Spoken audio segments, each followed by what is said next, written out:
এটা কে আব্বা? এটা তোর বিয়ের ঘটক। আপনি আবার ঘটক লেসছেন? আমার সুখ কি আপনি সহ্য হচ্ছে না?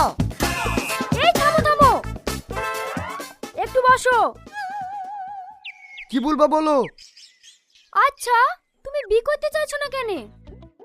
বউ হলো মাছের কাটার মতো, একবার গলায় বেঁধে গেলে না পারবো ফেলতে, না পারবো গিলতে। সারা জীবন কষ্ট দিয়েই যাবে। কেন যাবো সুস্থ শরীর ব্যস্ত করতে? আমি একা একাই খুব ভালো আছি। Single life is best life. তাই বলে কাটা বাঁধার ভয়ে স্বাদের মাছ খাওয়াই ছেড়ে দিবা? আমি তোমার জন্য ভালো একটা মেয়ে দেখেছি, একদম পানাশ মাছের মতো শান্তশিষ্ট, একটাও কাটা নাই।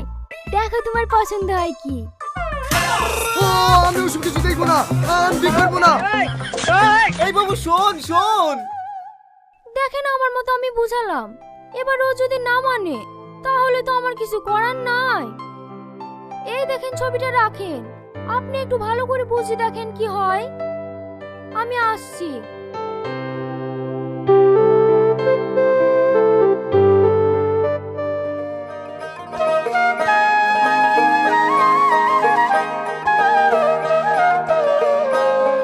এসবই দাঁড়া দাঁড়া,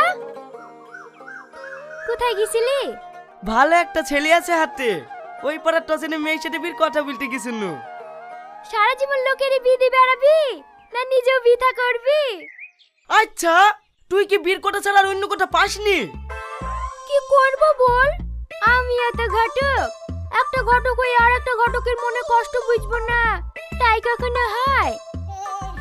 হ্যাঁ হ্যাঁ, কত কষ্ট বোঝার লোক, মনের কথা বুঝতে পারলে অনেক আগেই প্রপোজ করে দিতি। কিরে কি ভাবছি, করবি করবি?